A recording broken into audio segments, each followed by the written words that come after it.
What we did in the previous model was that we introduced a very simplifying hypothesis. We assumed only one good in the economy. And so the design of the model was very simple. What we are going to do right now is to make a more realistic assumption. We are going to suppose three goods, and this will be agriculture, industry, and services. And what you have to understand is that we will design a new structure of model with only, of course, three goods. But in fact, to introduce three goods, we change the structure of the model, and after that, it will be very simple to generalize to any number of goods. So this is what is really important here. We have to understand what will be modified by the introductions of three goods instead of one. First, this will modify the production block. We will have three production functions instead of one.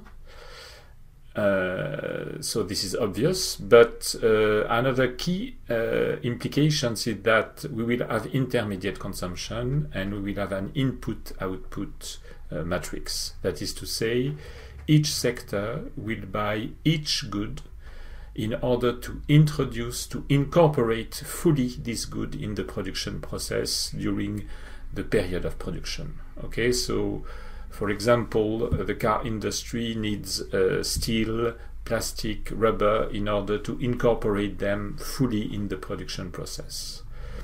And this will also modify the final consumption block, because we will have to define a utility function depending on the consumption of three goods, which of course was not the case in the previous model. So I have to define a few annotations, in particular for the new endogenous variables of this model. There are also some parameters. I have to define also annotations for parameters, but I will do it later on. So let us focus on the new endogenous variables.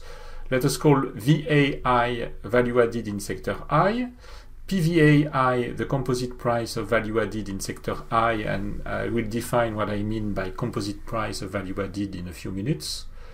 ICI is total intermediate consumption in volume in sector I. PICI is the composite price of intermediate consumption in sector I. CIJ is intermediate consumptions of good I by sector J. And U is utility reached by the representative agent. So let me present right now the general design of the production block. Modelers used to represent the production process by a production tree. Here is the tree I would like to use in this model. This is very standard production tree. Of course, depending on what modelers want to do, modifications can be introduced. The first remark I would like to do is that the production tree here is the same one for all sectors. Okay, so it implies that we have the same structural relation in all sectors. Of course, some parameters may vary, but the structural relations are the same. And so you have to keep in mind that, of course, we can adopt a different production tree from one sector to the other. This is something that I did, for example, when we study biofuel mandates in European Union and the United States. But right now, I would like to start with something simple, and we adopt the same production tree in all sectors, so we will have the same structural relation in all sectors. Second, I would like to start with the top of this tree. This is output. So this tree means that to obtain output, producers need to mix value added and intermediate consumption. And then to obtain value added, we have to mix labor and capital, because these are the only primary factors that we assume in this model. Of course, we could introduce other primary factors like land or natural resources. We can differentiate labor in skilled labor and unskilled labor. To obtain intermediate consumption, in fact, we have to purchase each good. So here, intermediate consumption, total intermediate consumption is obtained through the purchase in each sector of each good. So we suppose here that each good is purchased by each sector. So the agricultural good is purchased by the agricultural sector, the industrial good is purchased by the agricultural sector, the services good is purchased by the agricultural sector, and so on. Third, we also have to make an assumption about the substitutability or complementarity of each component of the production tree at each level of the production tree. So, for example, at the top of the tree, we must decide if value-added and intermediate consumption are complements or substitutes in the production of the output. So it means that, do we consider that we can replace value-added by intermediate consumption, or that they are complements in the productions of this output? Here, I decide that there is a Leontief relation between value-added and intermediate consumption. You know, I think, what is a Leontief relation. It's a proportional relation between two variables in volume. So here, we've got two Leontief relations between output and value-added, and between output and intermediate consumption. And so it means that we have a proportional relation in volume between production and value-added, and a proportional relation in volume between production, output, and intermediate consumption. And we've got exactly the same kind of relation between total intermediate consumption and the intermediate consumption in each sector, of each good by each sector. That is to say, at the bottom right of the tree, we've got a Leontief relation between the intermediate consumption of the agricultural good, the industrial good, and the services good by each sector and total intermediate consumption. On the left bottom, we've got value added, and what we suppose here is that there is a Cobb-Douglas relation between labor and capital for the creations of value added. What does it mean? It means that there is substitutability, and the share in value of each primary factor in value added is constant. So we will see what is the equation describing this relation in a few minutes, but it means that there is substitutability with elasticity of substitution between labor and capital equal to 1. So let me present right now the equation, which are the translations of the production tree that I just presented. And we start with the top of the production tree, which is the relations between output, value added, and intermediate consumption. So you remember that we made a Leontief assumption. So here we have three relations between translating, in fact, the top of this tree. First, you have to understand that we make a distinction here between price effect and volume effect. And this is needed to understand exactly what happens in the economy. For example, if in reality we have a change in value added, you understand that it may come from a price effect or a volume effect.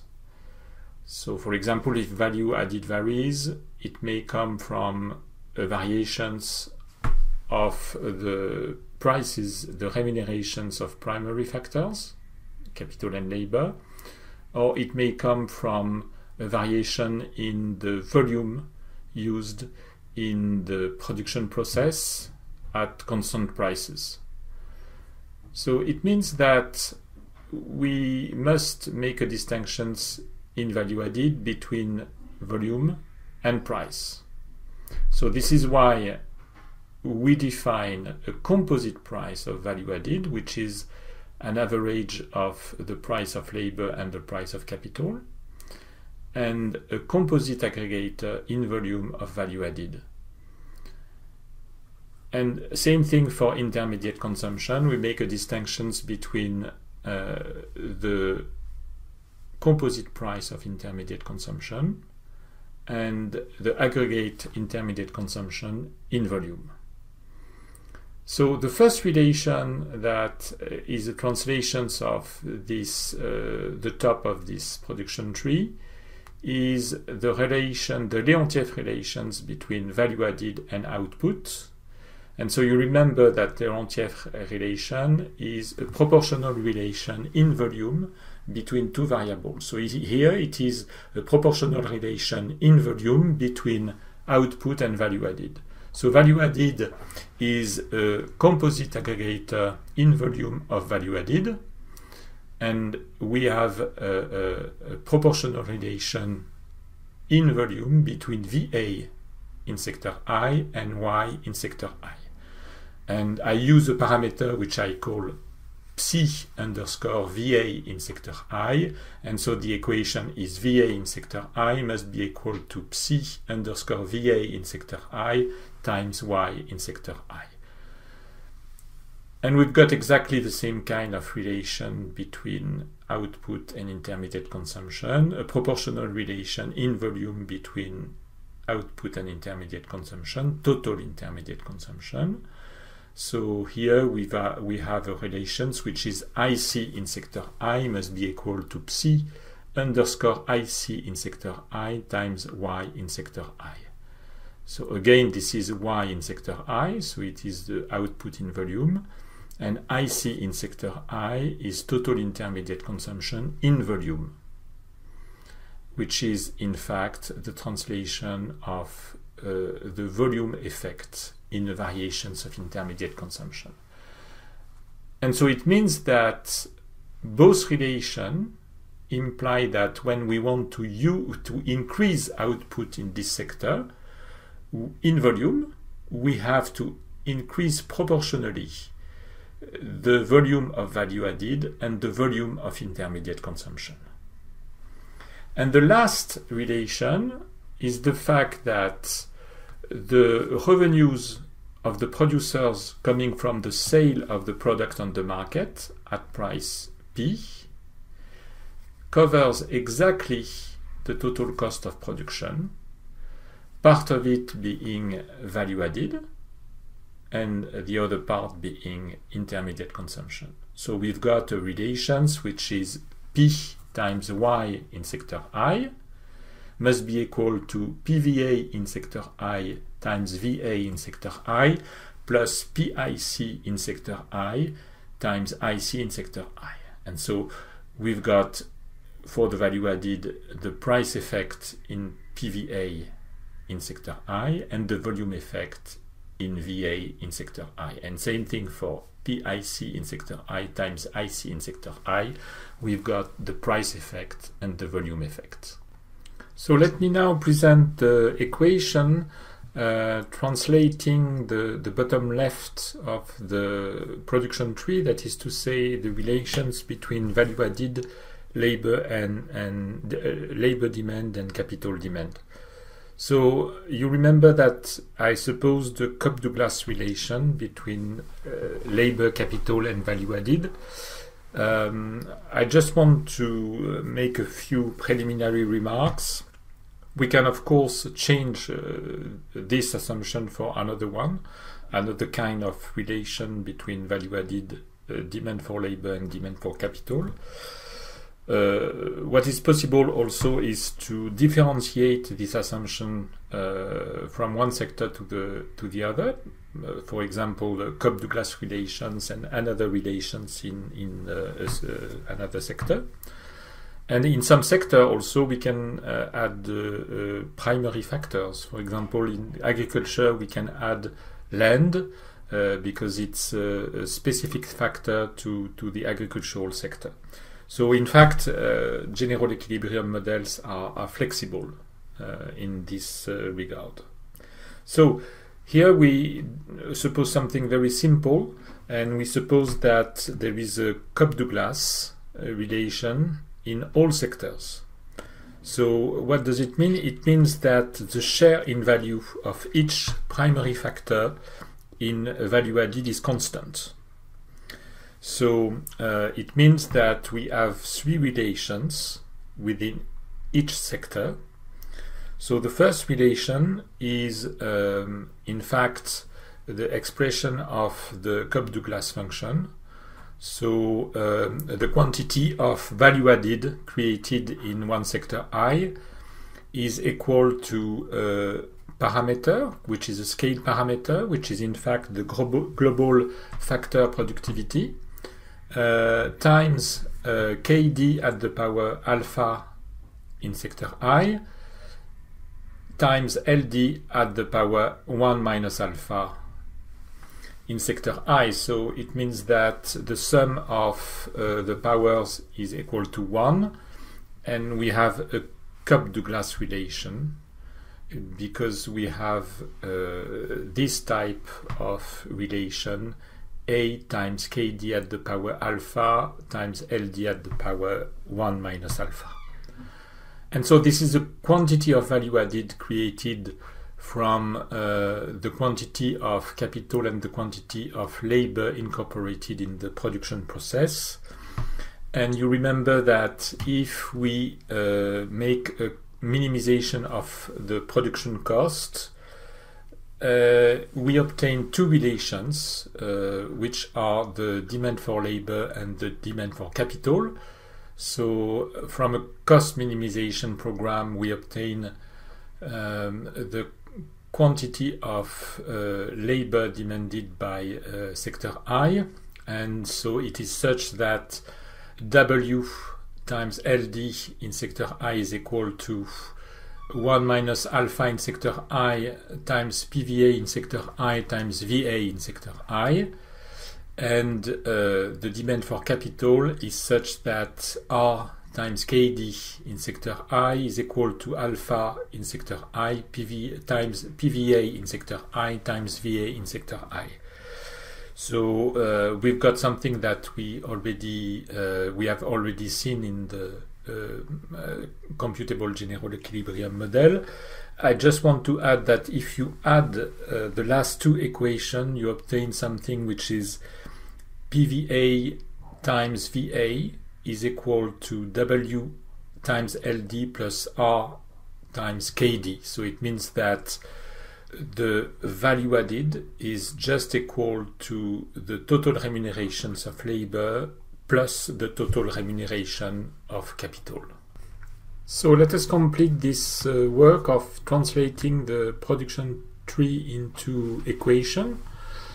So we have to work on the bottom right of the production tree, that is to say the relation between total intermediate consumption and the intermediate consumption of each good by each sector.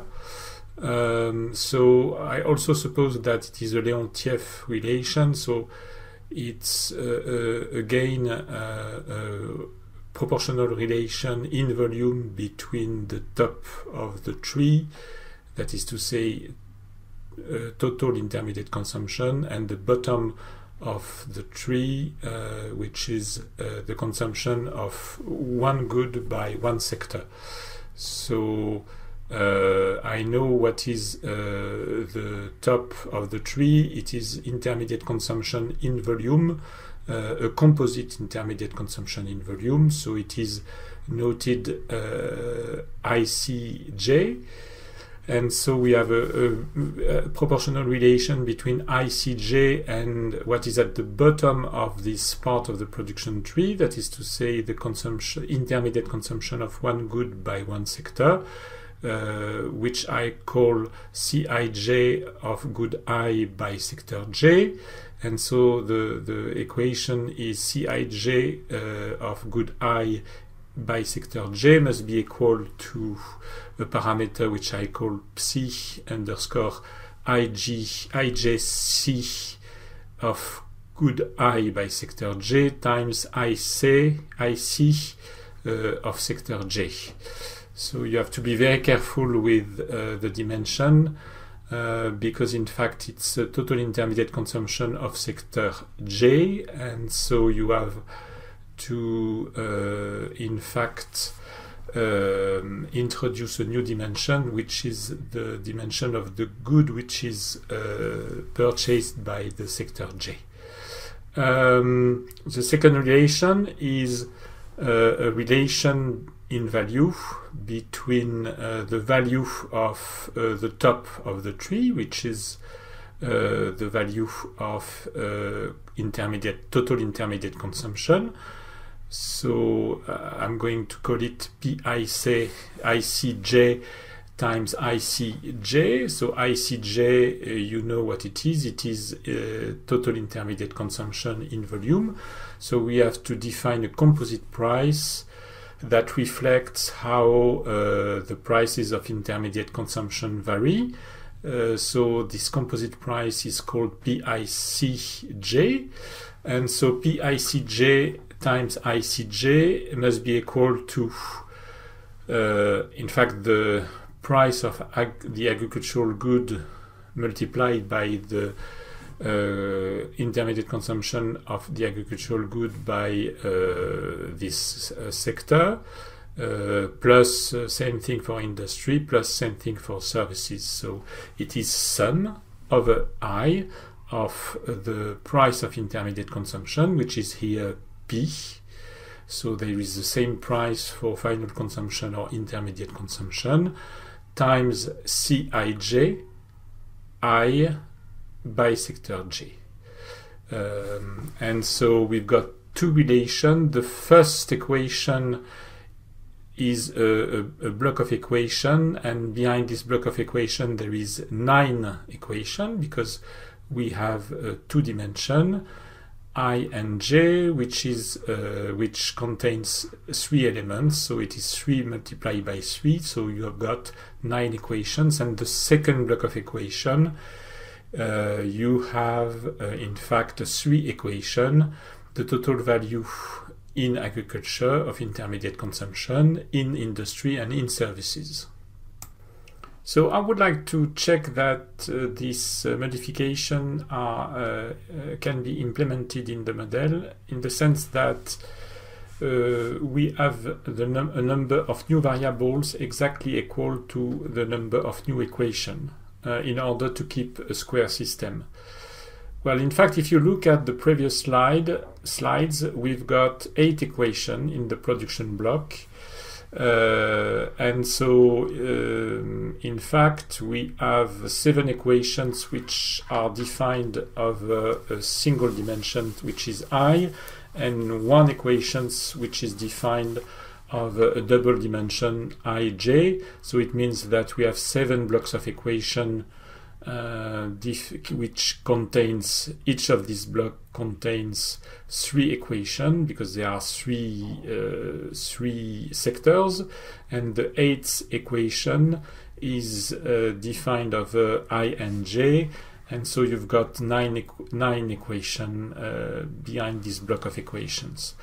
If you look at the variables which are included in this production block, you've got the production in volume Y, the value added in volume VA, the total intermediate consumption in volume IC, the consumption of good J by sector ICIJ, the demand for capital KD, the demand for labor LD, the composite price of value added PVA, and the composite price of total intermediate consumption PIC. And 7 of this equation, of this variable, are defined over the single dimension I, and the 8th variable is defined of a double dimension ji, so you've got exactly the same number of new variables and new equation. I didn't talk about P, the price of the good, R, the price of capital, and W, the price of labor. This is because they are determined elsewhere in the block, in the market equilibrium block, which contains the market equilibrium for the labor market, for the capital market, and for the good markets.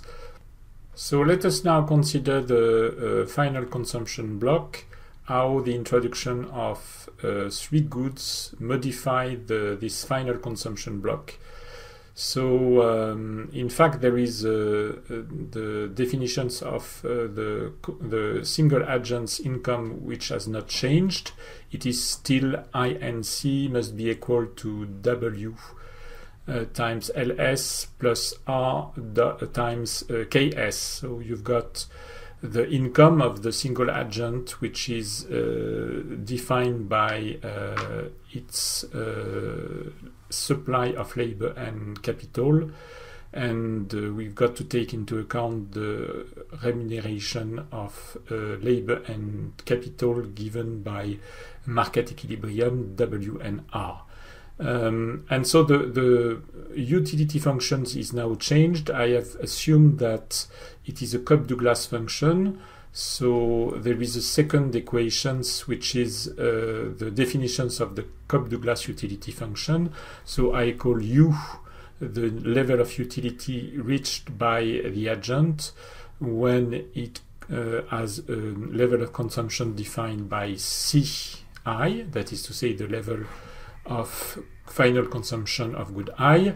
And so this level of utility is the product of a I of Ci at the power gamma, gamma being a parameter of the model, and it has to be calibrated at the beginning of the program.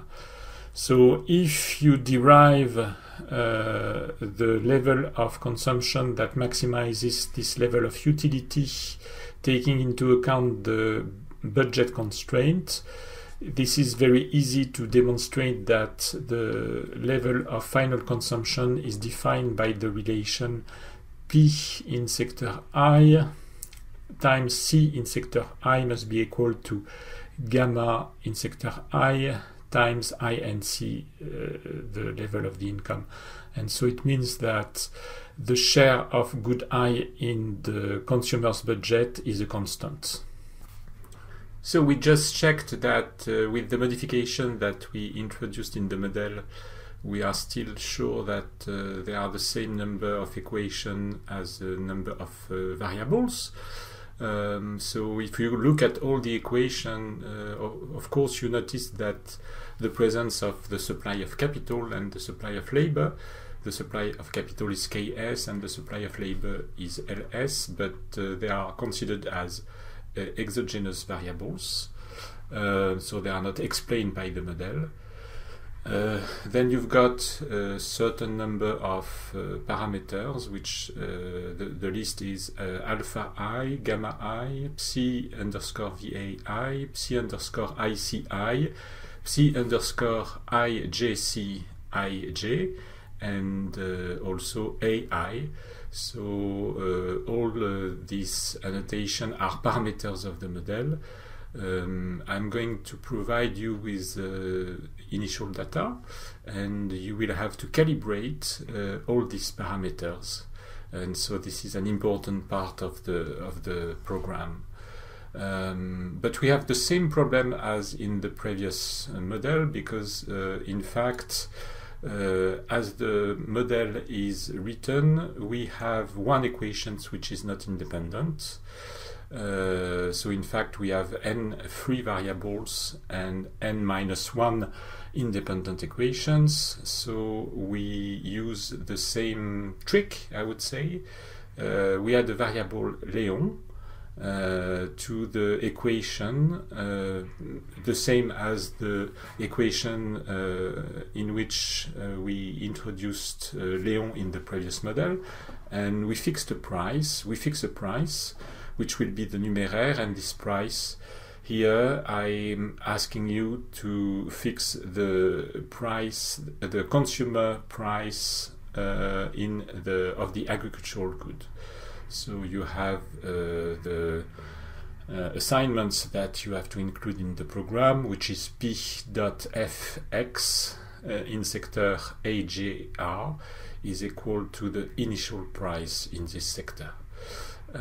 So the agricultural price is the numéraire, and with Léon on the equations of market equilibrium in the labor market, we have the same number of independent equations as the number of free variables. So you need some data to fit the model. Here is the social accounting matrix, which is attached to the program that I would like you to write. So in terms of presentations of the social accounting matrix, you notice that there is a difference because there is no more one sector but three sectors. So you have 3 rows and 3 columns in the productions of goods and services chapter, and 3 rows and 3 columns in the chapter activities, agriculture, industry and services.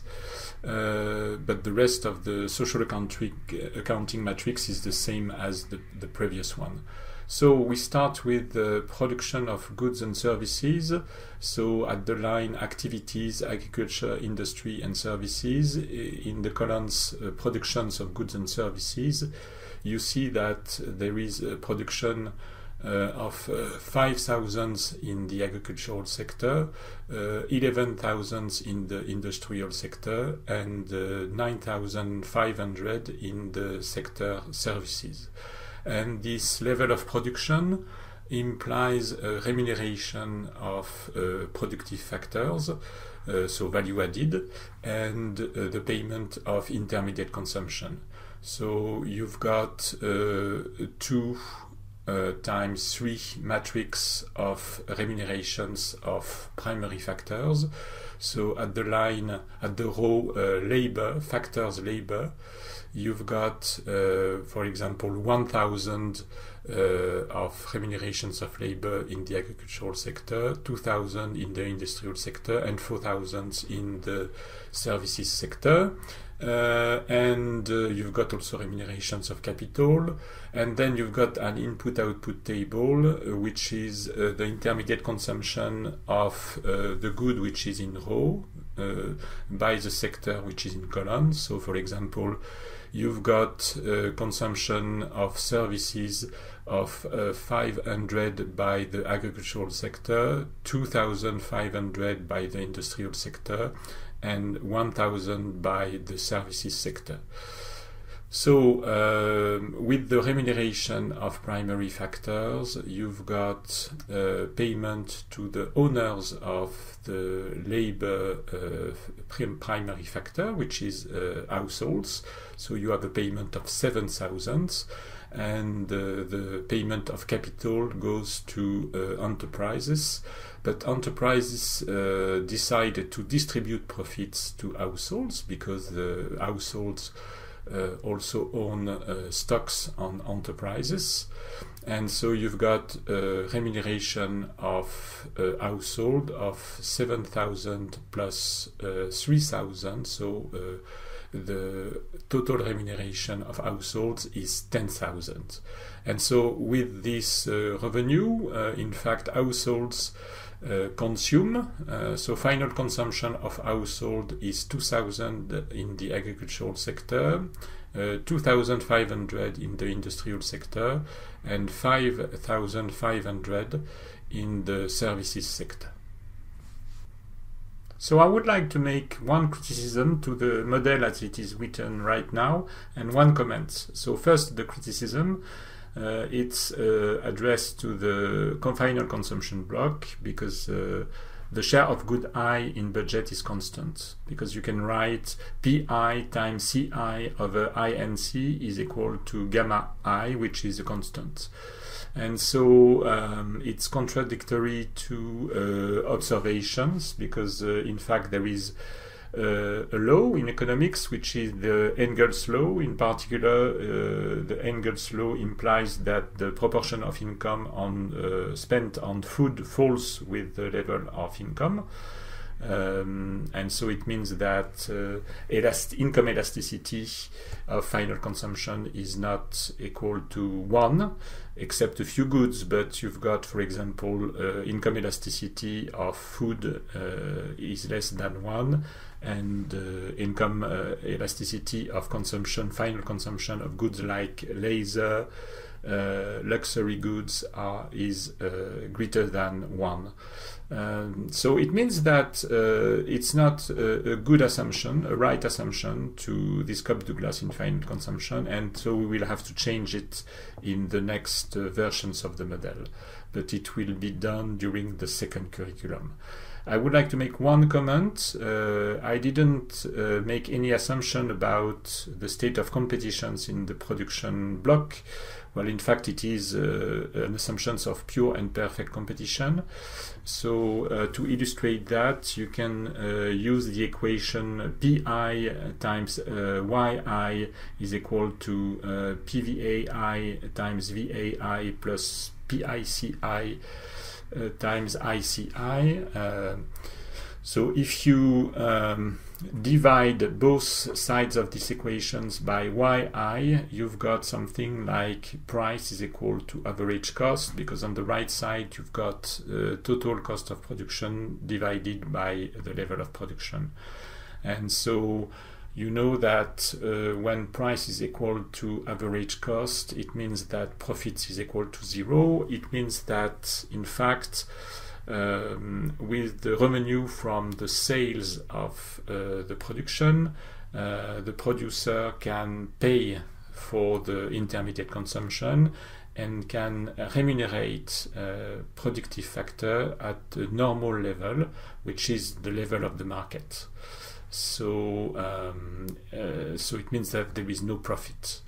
And you know also that with the Cobb-Douglas in the value-added function, you've got the sum of the power of the capital and labor, which is equal to 1, because it is alpha plus 1 minus alpha, and it means that there are constant return to scale, which is also a feature of pure and perfect competition. So I would like right now to explain the assignments that I'm asking you to do. This assignment is to write the model. So be careful with the identifications of endogenous variables and also the equations. Be sure that they are the same number of equations and variables, in particular independent equations and free variables. You've got also LS and KS, which are exogenous variables, but you can, of course, in fact, declare them as parameters. This is what you prefer to do. And I gave you some data to feed the model. But you notice that you've got, in fact, not many prices. So you've got production of in the agricultural sector. You've got the value of labor. You've got the value of capital. But you do not have the price of the agricultural good. You do not have the price of labor. You do not have the price of capital, and so on. So what I'm asking you to do is to calibrate the model with several normalizations. So what is the normalization? It's a change of unit. It's a change of unit such that the initial price of a variable is 1. So it means that, for example, I give you an illustration. You've got the value of labor in this economy, which is 7,000. You do not know if it corresponds to unit of labor of, for example, 10, and a price which is 700, or maybe it's a price of 7 and a quantity of labor which is 1,000. So what you can do is simply to say that the initial price of labor is 1, And so the number of units of labor in the economy is 7,000. And so it means that you adopt a unit of labor, which is the quantity of labor you've got initially for $1, if it is dollar.